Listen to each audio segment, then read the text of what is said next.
आती भगवती हमको वर देना, जीवन की बांसुरी में देवी श्रद्धा का स्वर भर देना, सम्यक ज्ञान का दीप जलाकर मन का तिमिर हटा देना, ना भूले ना भटके माता ऐसी राह बता देना।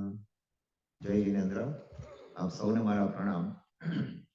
सर्व तपस्वीओने पण खूब खूब धन्यवाद અને અનુમોદના। આજે ચૈત્ર માસની શાશ્વતી હોળીનો અંતિમ દિવસ, છેલ્લો દિવસ છે અને હવે પછી 6 મહિના રાહ જોવી પડશે, આસો મહિનામાં, બરોબર? પણ ભલે આપણે રાહ જોવી પડે, પણ આ પત્યા પછી પણ ઘરે પણ તમે આ પુરુષાર્થ ચાલુ રાખજો। કદાચ એને કોઈ વસ્તુ ન સમજાય હોય અથવા તો થોડી અસ્પષ્ટતા હોય તો પૂછજો અથવા વિડીયોમાં જોજો ફરી ફરીને, અને જે સ્વાધ્યાય આપણે કર્યો છે એને જરાક મનમાં આવે અને એ મનમાં ટકી રહે અને આત્માની સ્પર્શ ના કરે એવો પુરુષાર્થ આપણે કરવાનો છે। આ એટલા માટે કહું છું કે અનાદિકાળથી મારા અને તમારા આત્મામાં 4 સંજ્ઞાઓ ઘર કરી ગઈ છે। તમે જાણો છો 4 સંજ્ઞા કઈ? 4 સંજ્ઞા? એક આહાર સંજ્ઞા, બીજા નંબરમાં ભય સંજ્ઞા, ત્રીજા નંબરમાં મૈથુન સંજ્ઞા અને ચોથી પરિગ્રહ સંજ્ઞા। આ સંજ્ઞા એટલે શું? સંજ્ઞા એટલે આહાર સંજ્ઞા એટલે ખાવાની લાલસા। એને માટે કોઈ શીખવવું પડતું નથી। બાળક જન્મે છે એ તરત જ એને આહાર માટે શીખવવું નથી પડતું, એ તરત માને વળગી પડે છે। એટલે આહાર સંજ્ઞા પણ આપણને વર્ષોથી, જન્મોજન્મથી વળગી છે। તો આહાર સંજ્ઞા એની સાથે સાથે એના પછી ભય સંજ્ઞા આવે છે। નજીવી બાબતમાં આપણને ભય સતાવે છે। ક્યાંક રાતના કોઈ અવાજ થયો અથવા બહાર નીકળ્યા અને કંઈક પાછળ કંઈક ફરફરાટ થયો, કોઈ પણ કારણસર ભય સંજ્ઞા અવારનવાર આપણને સતાવે છે। મૈથુન સંજ્ઞા, બ્રહ્મચર્યનો અભાવ અથવા ઓછાપણું, એ પણ મૈથુન સંજ્ઞા છે। અને પછી આવે છે પરિગ્રહ સંજ્ઞા, ભેગું કરવું, જ્યાં ત્યાંથી ભેગું કરવું। તમે જુઓ અત્યારે તો આપણે સારું છે બધા કે અમુક લોકો અહીંયા રહે છે એ બાજુ બેઝમેન્ટ નથી, જેનું બેઝમેન્ટ તમે જોજો ભરેલું જ હશે બધું ઘણું, અને ભરેલું છે વર્ષો સુધી આપણે અડતા પણ નથી, કારણ કામ લાગશે, કામ લાગશે, અને એ કામ લાગતું નથી, અને જ્યારે કામ લાગે ત્યારે જડતું નથી। એટલે પરિગ્રહ સંજ્ઞા પણ ઘર કરી ગઈ છે। તો ભગવાન એ કહ્યું કે ચાલો આ સંજ્ઞા તો છે, પરિગ્રહ સંજ્ઞા ઉપર કાપ મૂકવો હોય, પરિગ્રહ સંજ્ઞાનો કંટ્રોલ કરવો હોય તો શું કરવું જોઈએ? ભગવાને કીધું કે તમે દાન કરો, કંઈક આપો, સારા કામ માટે આપો, સારા પ્રોજેક્ટ માટે કંઈક આપો। એટલે પરિગ્રહ સંજ્ઞાના ઉપર એની પકડ ઢીલી કરવા માટે ભગવાને આપણને કયો ધર્મ બતાવ્યો? દાન ધર્મ બતાવ્યો। પણ થાય છે શું? દાન ઘણું થાય છે ચોક્કસ, પણ હજુ પરિગ્રહ અટક્યો નથી। પરિગ્રહ ભેગું કરવાનું તો હજુ ચાલુ જ છે, ચાલુ જ છે। અને એ પછી તમે જુઓ મૈથુન સંજ્ઞા જુઓ, મૈથુન સંજ્ઞા ઉપર ભગવાને કહ્યું શીલ, ચારિત્ર પાળો, તો મૈથુન સંજ્ઞા ઉપર કંટ્રોલ આવશે। ભય સંજ્ઞા માટે ભગવાને શું રસ્તો બતાવ્યો? કે તમે ભાવ સારા કરો, રાત્રે સૂતી વખતે ભગવાનના દર્શન કરીને પછી સૂઈ જાઓ, પ્રાર્થના કરીને પછી સૂઈ જાઓ। તો ભાવ સંજ્ઞા એ પણ બહુ મહત્વની છે। અને આહાર સંજ્ઞા ઉપર કંટ્રોલ લાવવા માટે ભગવાને તપ સંજ્ઞા બતાવી। આપણો આજનો વિષય છે તપ। તપ શું છે? તપ શા માટે કરીએ છીએ? તપ કેવો હોવો જોઈએ? વગેરે આપણે આજે ચિંતન કરવાનું। અને આપણે અત્યારે જોઈએ છે વર્તમાનમાં તપ ઘણો વધ્યો છે। એને માટે આપણને એક અનુભવ ના થાય, પુષ્કળ તપ વધ્યો છે, પણ આહાર સંજ્ઞાઓ પર જોઈએ એવી પકડ હજુ ઢીલી થઈ નથી। જ્યાં સુધી તપ છે ત્યાં સુધી બધા બહુ સરસ રીતે કરે છે, કોઈ વાંધો નથી આવતો. જ્યાં તપ પૂરો થયો, પારણા થઈ ગયા, પછી પાછું છૂટ. અને એ હજુ એના ઉપર સંયમ હજુ આવ્યો નથી. તો આપણે બે વસ્તુ છે, આપણા શરીરમાં એક શરીર છે અને બીજો આત્મા છે, દેહ છે અને આત્મા છે. તો દેહ ઉપર કંટ્રોલ લાવવો હોય તો દેહનું મમત્વ આપણે દૂર કરવાનું. અને દેહ ઉપરનું મમત્વ દૂર કરવા માટે ભગવાને કયો તપ બતાવ્યો? બાહ્ય તપ. આપણે બાહ્ય તપ કહીએ છીએ, અણસણ, ઉણોદરી વગેરે, બરોબર. અને આત્મા ઉપર ક્ષમતા લાવવા માટે, આત્મા ઉપરની ક્ષમતા બહાર પ્રગટ કરવા માટે ભગવાને અભ્યંતર તપ બતાવ્યું, પ્રાયશ્ચિત, વિનય, વૈયાવચ વગેરે, બરોબર. એટલે જ્ઞાનીઓએ આ બધા જાત જાતના તપ બતાવ્યા છે, પણ એ બધા તપમાં જ્ઞાનીઓએ એમ તાર્યું કે અઠ્ઠમનો તપ બહુ મહત્વનો છે. 28 કરતા પણ અઠ્ઠમનો તપ મહત્વનો છે.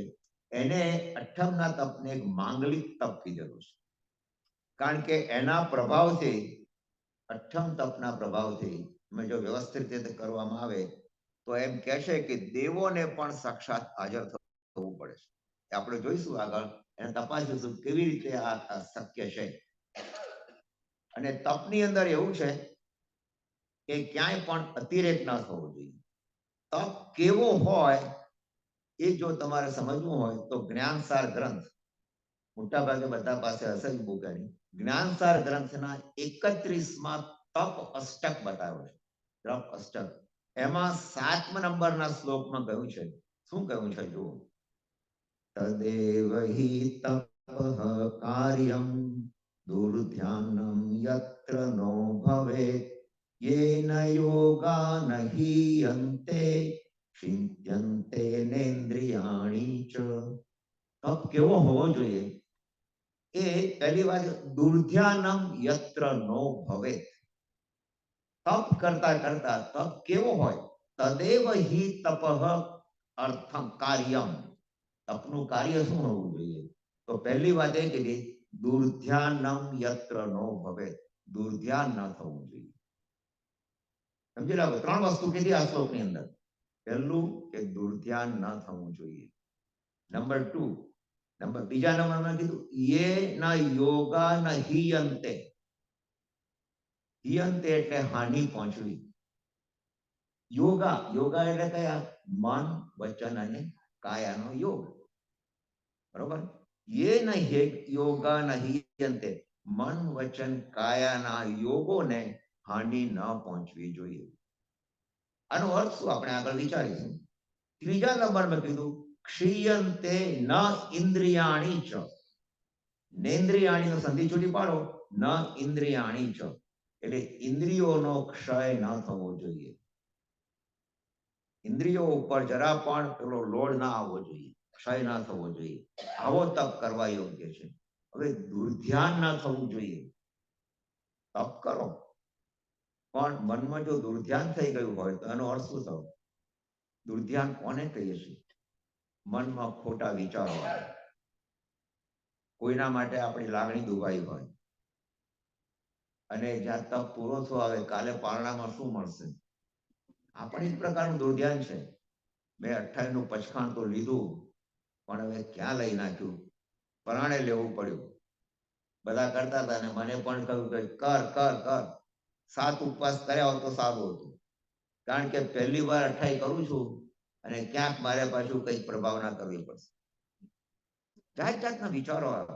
આ બધું દુર્ધ્યાન છે. કોઈ સાતા પૂછવા આવતું નથી. આ દુર્ધ્યાન છે. મનની અંદર દુર્ધ્યાન થયું હોય તો જ્ઞાની કહે છે એ સાચો તપ નથી. બીજા નંબરમાં મન, વચન, કાયાના યોગોને હાનિ ન પહોંચે. મનનો યોગ, વચનનો યોગ અને કાયાનો યોગ. મનથી પણ આપણને કોઈ દુર્ભાવ પણ થઈ જાય. કાયાની દ્રષ્ટિએ જોઈએ તો માથું ચડે, એવું પણ બને છે. ઘણા તપ કરતા માથું ચડી જવું, એકદમ ચક્કર આવે એવું થઈ જાય, આખો દિવસ સૂઈ જવું પડે, બરાબર. પૂજા સેવાનો નિત્યક્રમ જે છે એ અટકી જાય, ક્રોધ પણ આવે. આ બધું મન, વચન, કાયાના યોગો. એના ઉપર એને હાનિ પહોંચે એવું ન થવું જોઈએ. પૂજા, સેવા, પ્રતિક્રમણ, સ્વાધ્યાય, તપ આને ઓલ્ટરનેટ નહીં બનાવી દેવાનું. તપની સાથે એ ક્રિયા પણ ચાલુ રહેવી જોઈએ. એને અટકાવવાની નહીં. એને અટકાવો તો પછી તમે શું કરો? એકને લો છો અને બીજા ઉપર કાપ મૂકો છો. એ કરવાનો પણ કોઈ અર્થ નથી. એટલે આ બધા મન, વચન, કાયાના યોગો એ પણ સચવાઈ જવા જોઈએ. એ સાચું તપ કહેવાય. કાયાના કર્તવ્યો પણ સચવાઈ જવા જોઈએ.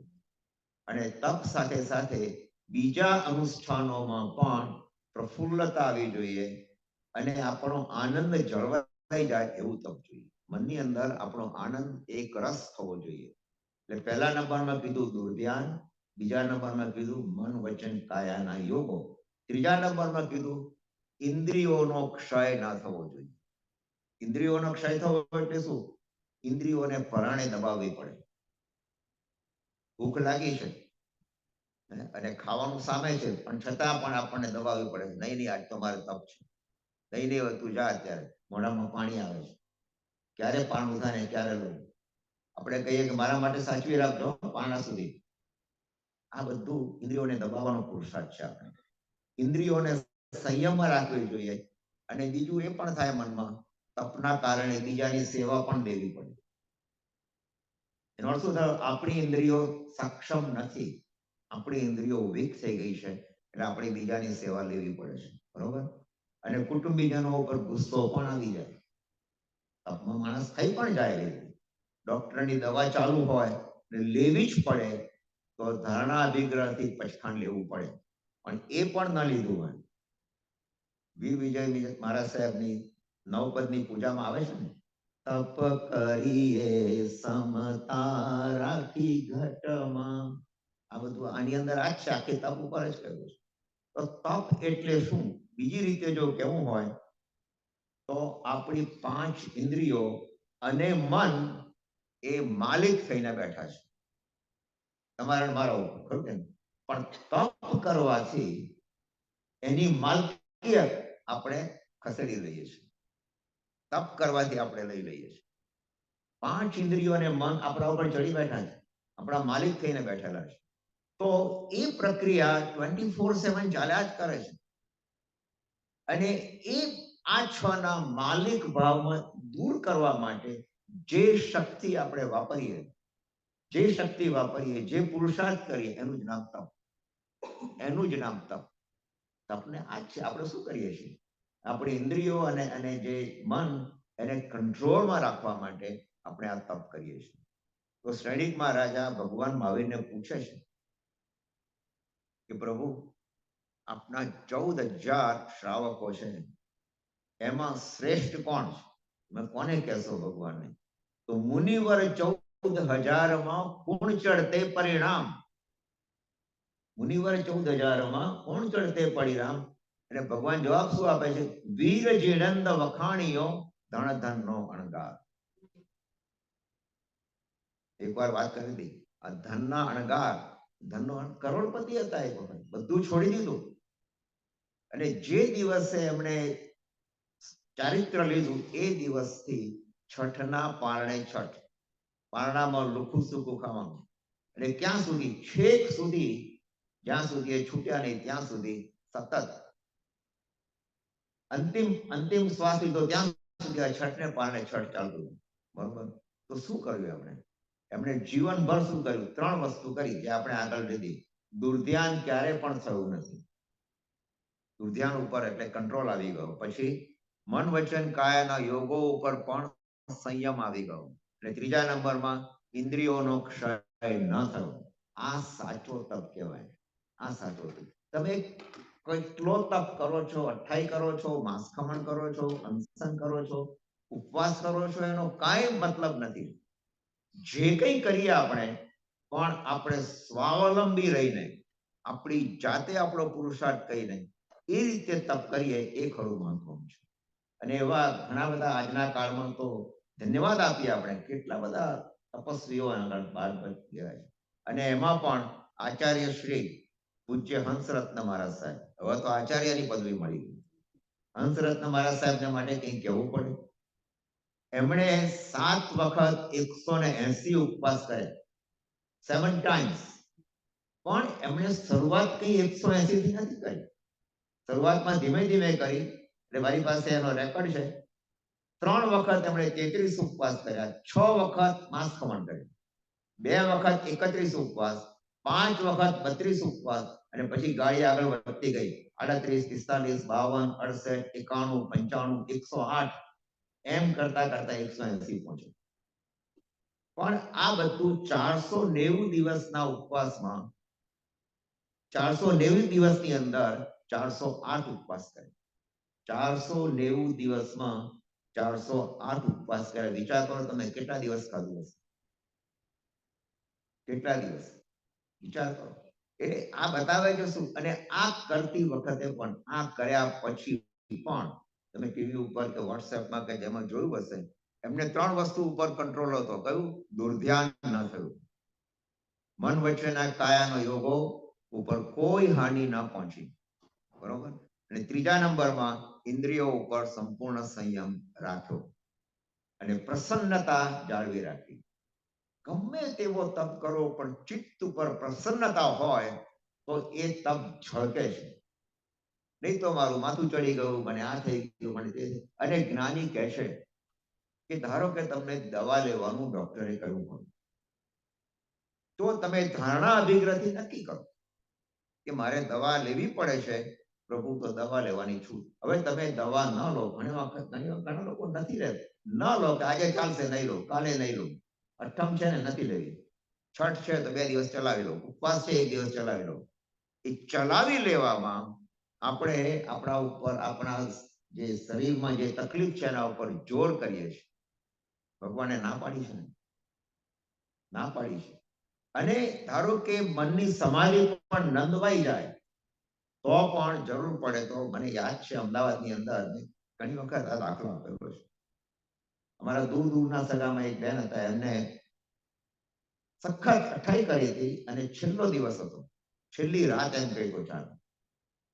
એકદમ બૂમો પાડવા મળ્યા, મને ગમતું નથી આમ, અને બધા ઉપર ગુસ્સો કરવા મળ્યા, ચારે બાજુ આમ સુઈ જાય, આમ સુઈ જાય, આમ સુઈ જાય. કુટુંબીજનોએ કીધું કે ભાઈ તું અત્યારે આવું છે તો ડોક્ટરને બોલાવીએ, આપણે કોઈ ઇન્જેક્શન લઈ લે, કાં તો કંઈક ચમચી કંઈક ખાઈ લે, કશું કરી લે. હવે નહીં કે હવે તો આજની રાત તમારે કાઢવી જ પડશે, આમ જ છે, છૂટકો જ નથી. અને એવી પોઝિશન આવી કે એમને હોસ્પિટલમાં દાખલ કરવા પડેલો.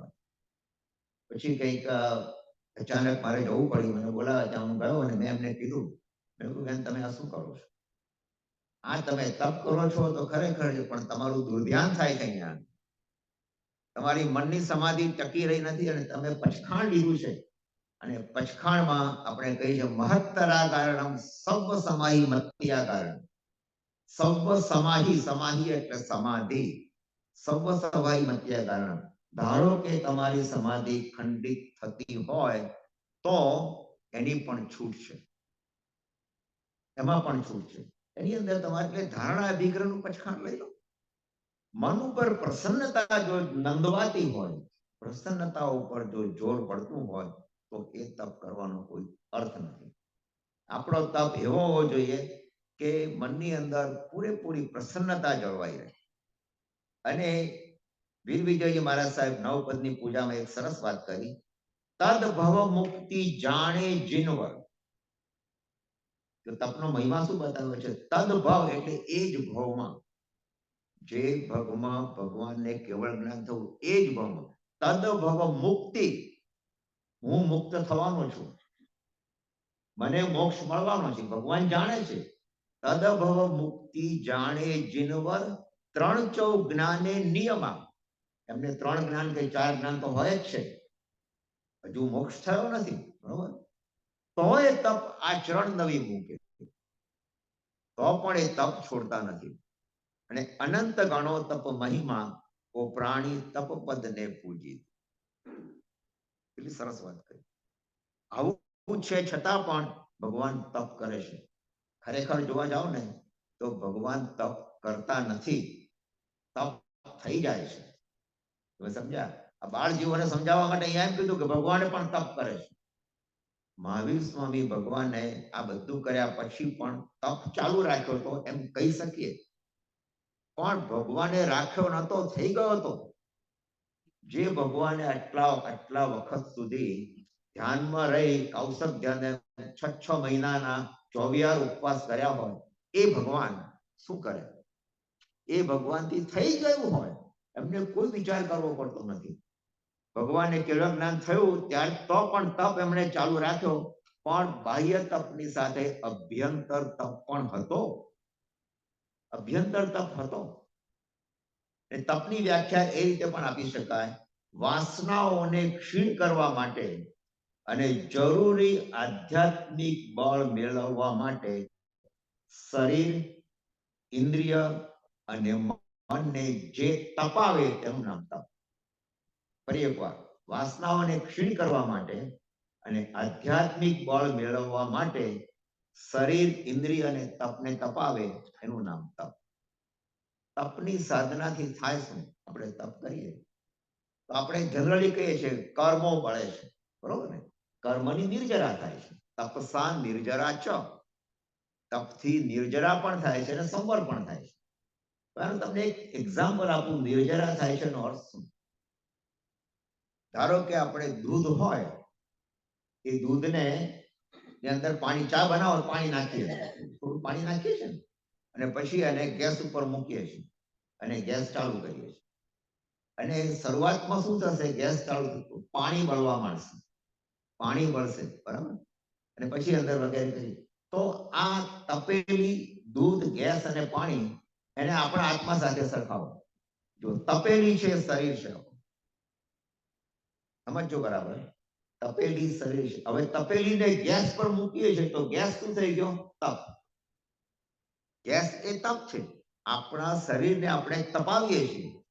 દૂધ એ આત્મા છે અને કર્મ એ પાણી છે. સમજાય છે? આપણા શરીરને તપાવીએ છીએ શા માટે? કે અંદરનું પાણી, કર્મો, અંદરના અશુભ કર્મો બળવા માંડે અને એ બળતા જાય અને દૂધ એટલે આત્મા એ છોટે રહેશે. આ રીતે આપણે તપને અલગ અલગ રીતે કહી શકીએ. અને તપનો મહિમા એટલો બધો છે, અને એમાં પણ ખાસ કરીને અઠ્ઠમનો મહિમા મેં તમને આગળ કહ્યું. અઠ્ઠમના મહિમા માટે હું તમને 3-4 ઉદાહરણો આપું. એમાં એક નાનકડી સ્ટોરી છે, બહુ કદાચ તમે જાણતા હશો, નાગકેતુની. સાંભળ્યું હશે તમે. એ પૂર્વ ભવની અંદર એક વણિકનો દીકરો હતો. નાગકેતુ પૂર્વ ભવમાં વણિકનો દીકરો હતો. અને એને એની માતા હતી, એનું નાનપણમાં જ મૃત્યુ પામ્યું. એટલે પિતાએ બીજી વાર લગ્ન કર્યા. હવે જુઓ, પૂર્વ ભવના સંસ્કાર કેવા છે. માતાએ બીજી વાર લગ્ન કર્યા એટલે અપર માં આવી. એ અપર માને અને આ છોકરાને બનતું નહીં.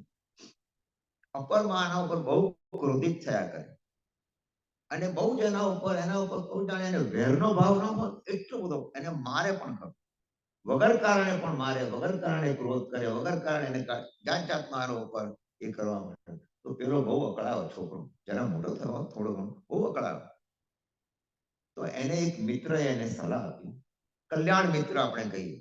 એને સલાહ શું આપી કે જો તારા ઉપર આટલું બધું અપમાન કરે છે, પણ એ કોઈ પૂર્વ ભવના કર્મના કારણે કે આવતાની સાથે તારા ઉપર આવો બધો દ્રોહ કરવા માંડ્યો, ગુસ્સો કરવા માંડ્યો, એ બતાવે છે કે પૂર્વ ભવનું કોઈક લેણું બાકી હતું. તું એક કામ કર, તું એક પર્યુષણ નજીક આવે છે, અઠ્ઠમનો તપ કર. અને આના મનમાં બેસી ગયું, કલ્યાણ મિત્રની સલાહ હંમેશા બેસી જાય.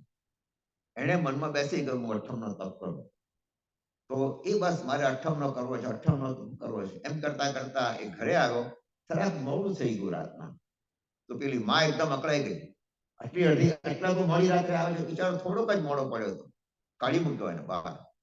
હવે તારે જ્યાં સુઈ જવો ત્યાં સુઈ જાય. બારણું બંધ કરી દીધું. એની સામે એક ઘાસની નાની ઝૂંપડી હતી, એમાં એ સુઈ ગયો. થોડી વાર થઈ, કલાક 2 કલાક થયા હશે. પેલીને થયું એમ કે જરા જોવું તો ખરો ક્યાં સૂતો છે. જોયું તો બહાર ઘાસની ઝૂંપડીમાં એ સૂતેલો હતો, ઘોર નિંદ્રામાં હતો.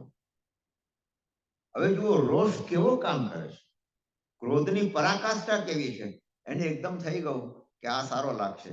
એને તરત દિવાસળી કાઢી, દિવાસળી ચાંપી અને અંદર નાખી દીધી પેલા ઘાસની ઝૂંપડીમાં. ફળફળ કરતો એક ઝૂંપડી બળી ગઈ, કોઈ જાણશે જ નહીં, આનું નિકાલ થઈ ગયું, છોકરો મરી ગયો બિચારો.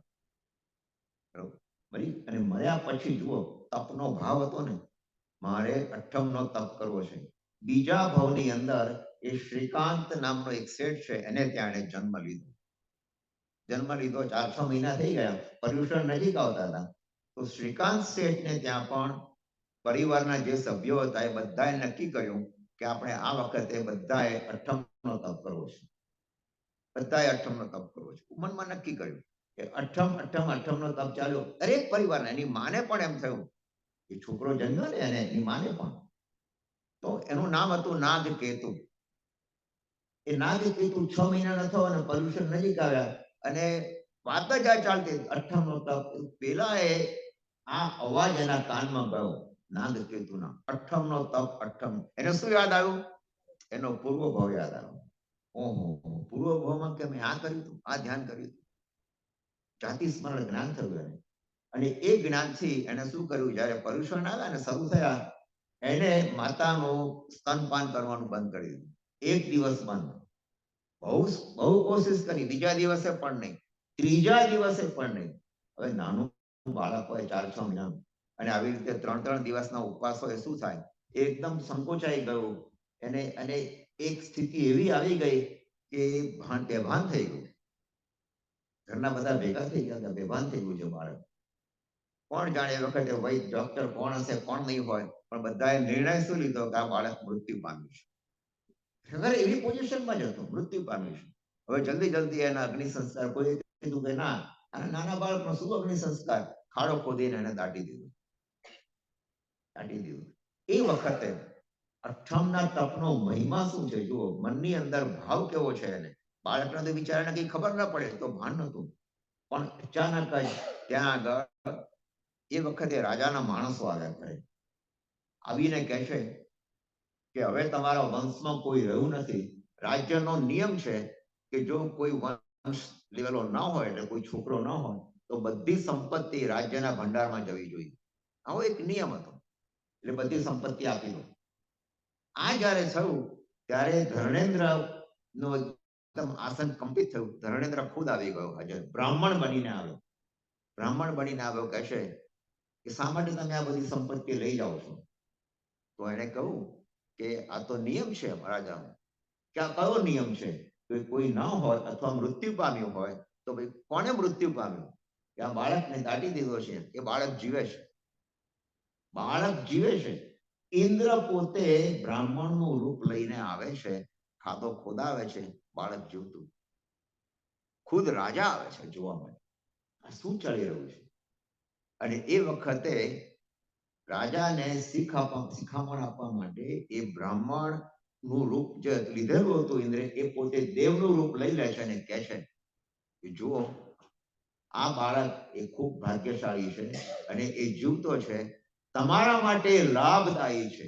કોના માટે? તમારા માટે લાભદાયી છે. આગળ જતા તમારા રાજ્ય ઉપર મોટી ઉપાધિ આવવાની છે, અને આ બાળક એનું રક્ષણ કરશે, એની તમે કેર કરજો બરાબર. અને એ પછી અદ્રશ્ય થઈ ગયું. અને રાજાને તેમ થયું, એટલે પછી તો બાળકને કેવું સંભાળે? જ્યારે ઇન્દ્ર પોતે આવું કહી ગયો હોય, એની બરાબર કાળજી રાખી. અને બન્યું એવું કે મોટો થયો.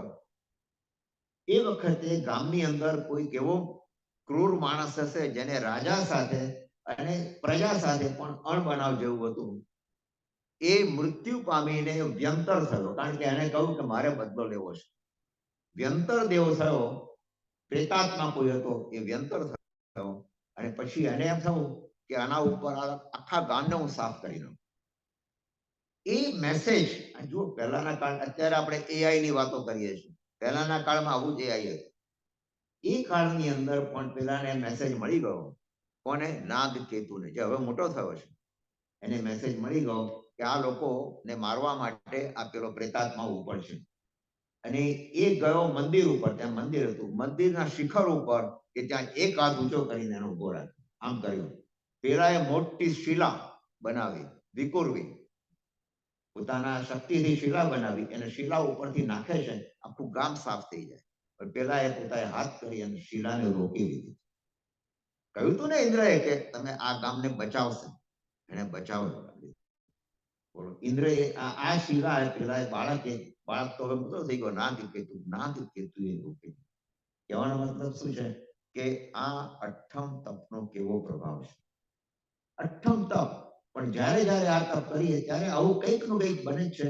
અને આ તો નાગકેતુના જીવન બન્યું. કૃષ્ણ અને કોને કહી બીજું, કૃષ્ણની સામે પણ આ તપ બન્યું. કૃષ્ણ અને એની સામે જરાસંઘ અને શ્રી કૃષ્ણ વચ્ચે યુદ્ધ થયું. અને યુદ્ધ થયેલું, જરાસંઘ જે રાજા હતો એની પાસે એક જરા નામની વિદ્યા હતી.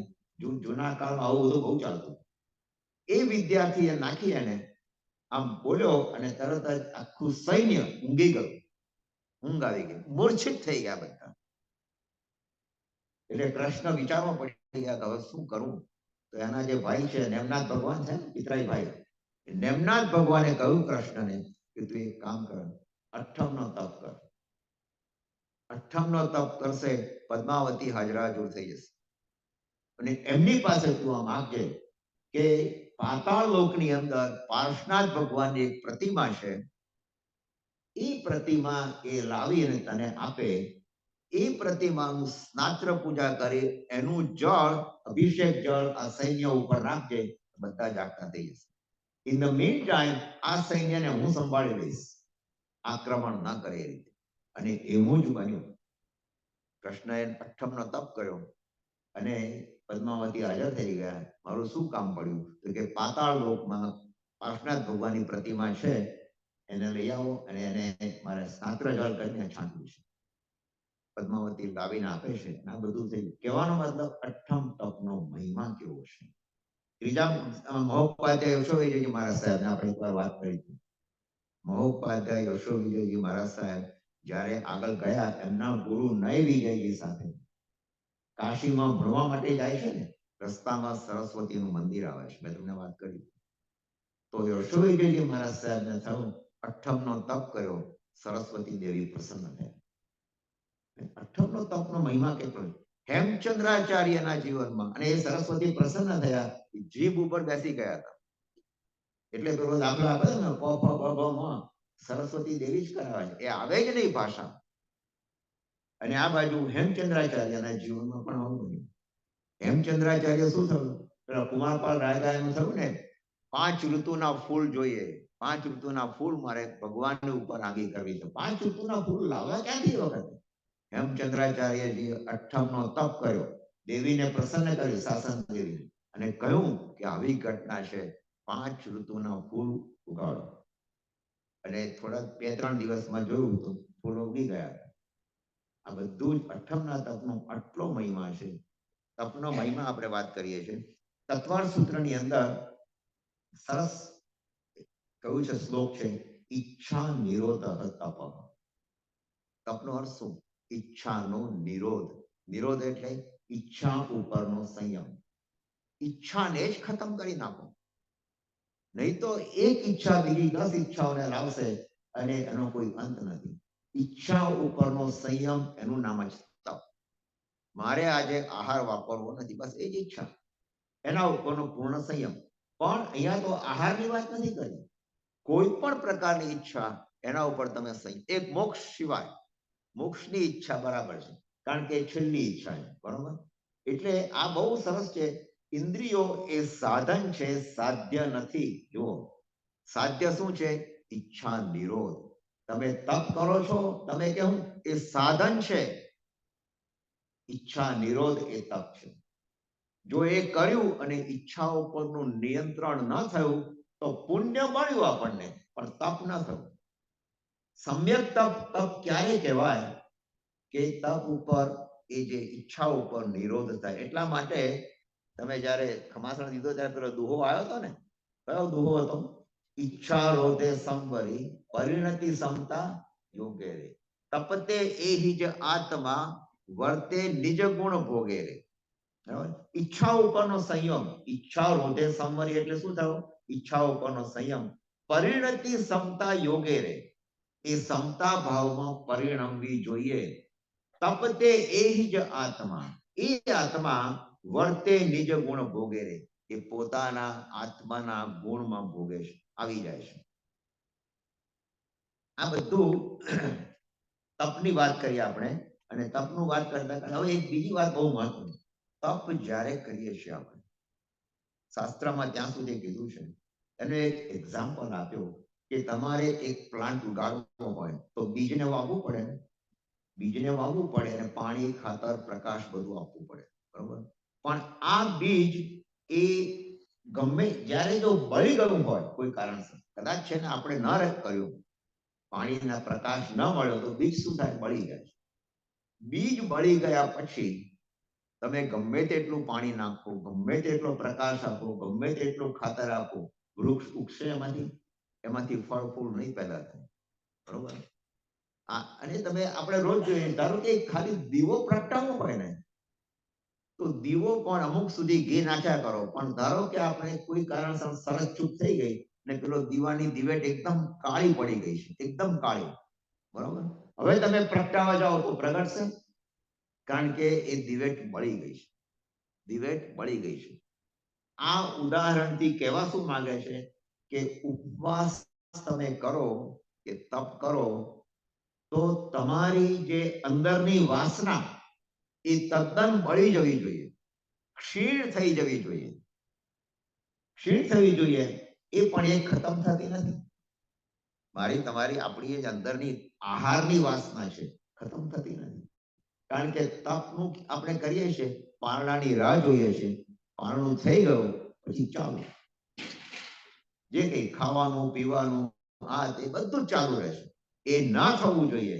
એટલા માટે કીધું કે પારણા પછી જે ઈચ્છા ડબલ જોર કરતી હોય એને અટકાવવા માટે શું કરવું જોઈએ?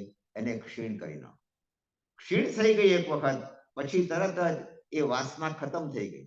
આપણે તપ ન કરો ને તો પણ પછી ચાલે છે, બરોબર? તો પણ ચાલે છે. કેમ? તો કે હવે મારી વાસના જ ક્ષીણ થઈ ગઈ.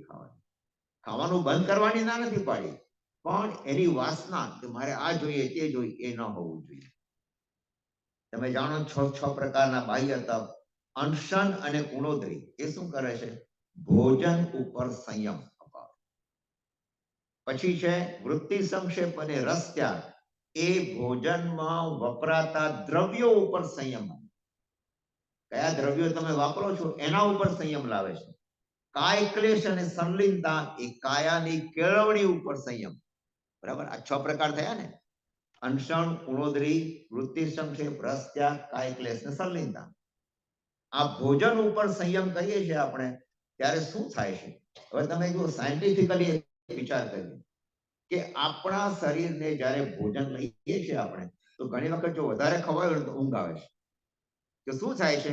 ઉર્જા, એ ઉર્જા જે હૃદયને પુષ્ટ થવી જોઈએ, આગળ વધવી, એને બદલે એને મગજને જવી જોઈએ. એ ઉર્જા આહાર નથી મળતો એટલે એ ઉર્જા આહાર પચાવવામાં વપરાઈ જાય છે, ઉપર જતી નથી. જે મગજને મળવું જોઈએ એટલે મગજ ખાલી નથી થતું, પણ મગજને થાક અનુભવ થાય છે, તરત એને ઊંઘ આવી જાય. એટલે એટલે અહીંયા આગળ કહું છું. અને જો ભોજન લીધા પછી, અને બીજું થાય છે શું કે ભોજન ન લીધું હોય ત્યારે આપણી અંદરની શરીરની ઉર્જા અને આપણું મગજ, એ બે વચ્ચે એક ગેપ પડી જાય છે. એ ગેપ પડી જાય એટલે બંને વચ્ચેનો સેતુ તૂટી જાય છે.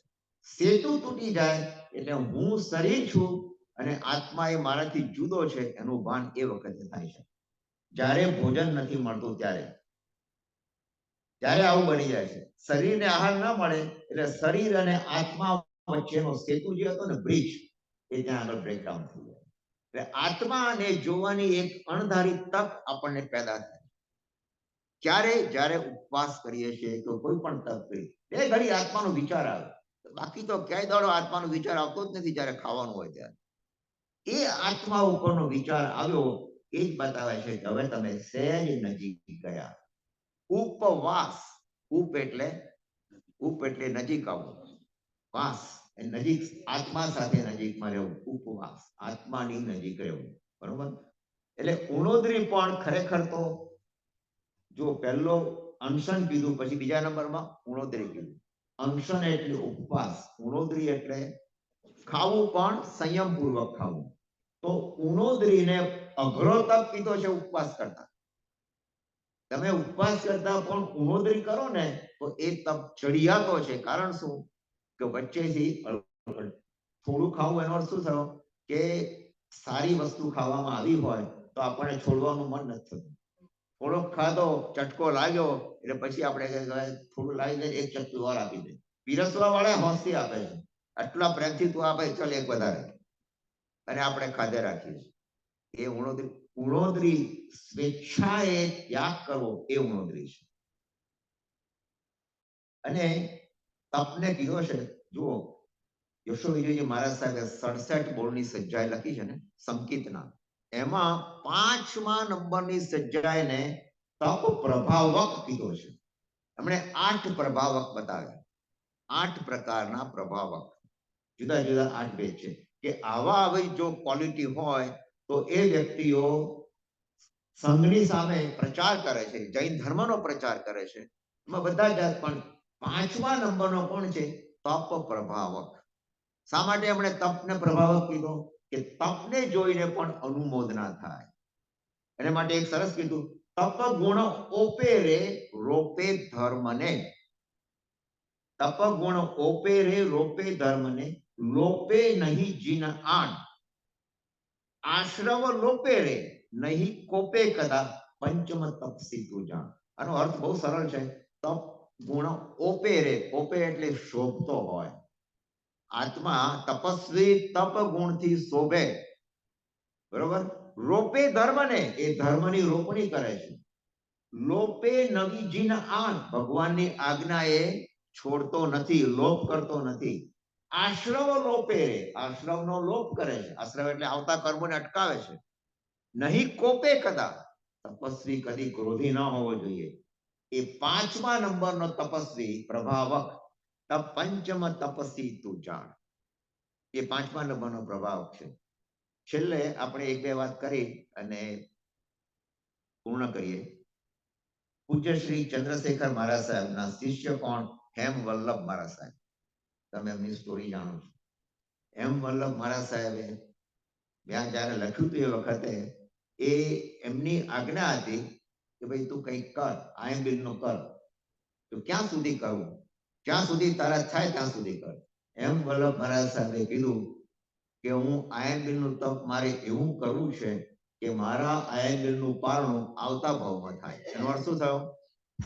To the end, to the end, છેક સુધી આયન બિલ નું તપ કરવું છે.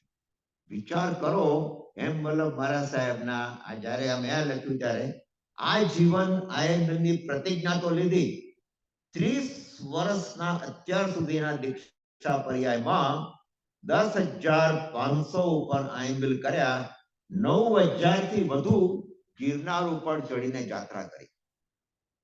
મોર ધેન 9,000. કમાલ કહેવાય, આ કલિયુગની કમાલ છે.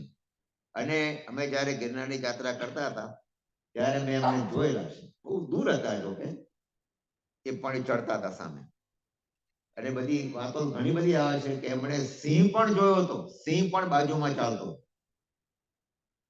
પણ સિંહ પ્રાણી છે, પ્રાણીઓને પણ એક જાતની અંદરની આત્મીય શક્તિ, એના વાઇબ્રેશન એવા આવે કે પ્રાણી પણ શાંત થઈ જાય. મેં કૂતરાને જોયો છે ને, કૂતરાની સામે તમે ગુસ્સો ના કરો, દોડાદોડ ના કરો અને ખાસ આવીને એને પંપાળો, શાંત થઈ જાય તરત. એ પણ પ્રાણી છે. પ્રાણીમાં પણ સાવ બુદ્ધિ નથી એવું નથી. તમે જો ક્રોધ કરો તો એ ગભરાય તમારાથી, આપણે જેમ એનાથી ગભરાય આપણાથી ગભરાય, એટલે અટેક કરવાનો. એ શાંતિથી ચાલ્યા જતા હતા. આ બાજુ સિંહ હતું. તપનો પ્રભાવ કેવો છે! અને 9,000 થી વધુ વખત એ તીર્થ ચડીને યાત્રા કરી છે અને હજુ પારણું થયું નથી એમનું. અને એમનો તપ પણ 3 પ્રકારનો, યાદ રહી ગયું. દુર્ધ્યાન બિલકુલ થયું નથી. મન વચન કાયાના યોગો ક્ષીણ થયા નથી, જરાય ક્ષીણ થયા નથી. અને ઇન્દ્રિયોનો પણ ક્ષય થયો નથી, કોઈના ઉપર ભારે પડ્યા નથી. ચિત્ત ઉપરની પ્રસન્નતા સતત ચાલુ છે. મેં જ્યારે પણ પૂછશો કોઈને પણ કે ભાઈ આ હેમ વલ્લભ મહારાજ સાહેબને શું સ્થિતિ, એમની મસ્તી જ જુદી છે. એમની પાસે 5 મિનિટ પણ તમે બેઠા હો ને તો તમને પણ એમ થઈ જાય કે છેવટે કશું નથી કરતા, દિવસમાં 10 વાર ખાવાનું મન થાય, તો એમ થાય કે ચાલ કાલે આયંબિલ કરીએ. આવો પ્રભાવ છે. આ પ્રભાવક કહેવાય. હું નામ પ્રભાવક. એ 12 પ્રકારના તપ કીધા ને ભગવાને. એ ખરેખર 12 પ્રકારના તપના 2 ભાગ પાડ્યા. 2 ભાગ કોના માટે પાડ્યા છે? આપણા માટે. ખરેખર આવું છે જ નહીં 2 ભાગ જેવું. બાહ્ય તપ ને અભ્યંતર તપ. 12 પ્રકારના તપ એક સાથે જ થવો જોઈએ. આપણે એમ કહીએ કે તમારો બાહ્ય તપ ચાલે છે, હવે અભ્યંતર ક્યારે કરશો? અરે કરવાનો છે જ નહીં, સાથે થવો જ જોઈએ. તો જ તપ કહેવાય, નહીં તો ક્રિયા થઈ કહેવાય. તપની અંદર 2 વસ્તુ છે. તમે તપ કરો, એ જો તપ કરો અને આહાર ઉપર સંયમ ના આવ્યો તો ક્રિયા થઈ ગઈ. ક્રિયા થઈ ગઈ, ધર્મ ન થયો. દાન કરો અને પરિગ્રહની વૃત્તિ જો આવી નહીં તો ક્રિયા થઈ. દાન આપવું એ ક્રિયા કરી, પુણ્ય મળશે. પુણ્ય મળશે, પણ દાન ધર્મ થયો નથી. ભગવાને કહ્યું છે દાન ધર્મ કરવાનું, તપ ધર્મ કરવાનું. ચાલો, એ તમે નાનકડો પણ તપ કરો, નાનકડો પણ તપ કરો, પણ એ તપની સાથે 12 પ્રકારનો તપ જોઈન્ટ હોવો જોઈએ. 12 પ્રકારનો તપ એટલે શું? 6 તો ખરા, તમે સમજાવો છો. પછી પ્રાયશ્ચિત, વિનય, એનામાં વિનય પણ હોવો જોઈએ. વૈયાવચ, એ તપ કરતો હોય બીજાની વૈયાવચ કરે, એવા પણ અહીંયા અમે ઘણા જોયા છે. તપ કરતા હોય ને બધાને પીરસે, હોંશે હોંશથી પીરસે.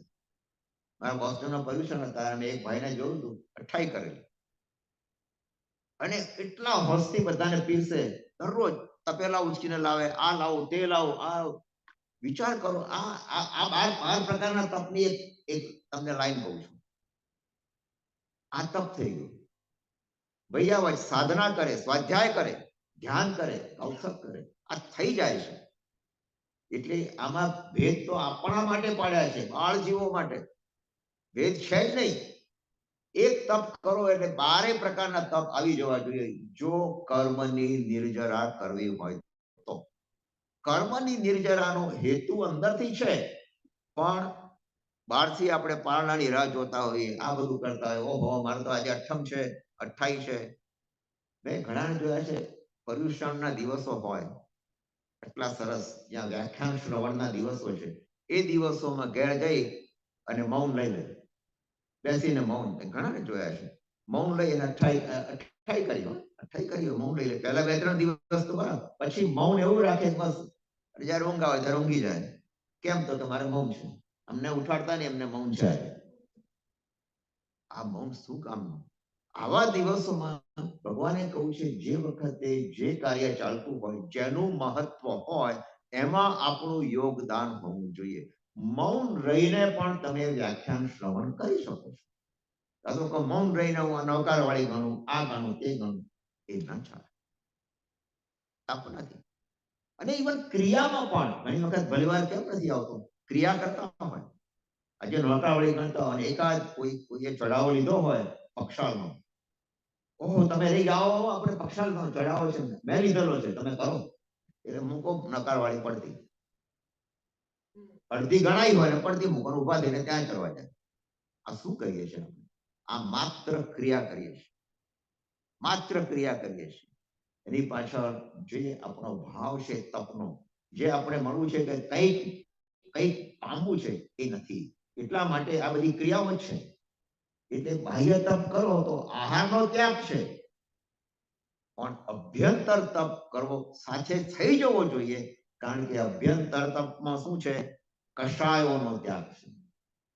કષાયોનો ત્યાગ કર્યો આપણે, અભ્યંતર તપ કરતા હોઈએ તો કષાયોનો પણ ત્યાગ થવો જોઈએ. છેલ્લે આપણે વાત કરેલી જ્ઞાનસાર તપની અંદર, જ્ઞાનસારની અંદર યશોવીરજી મહારાજ સાહેબે લખ્યું છે, બહુ સરસ એક શ્લોક છે.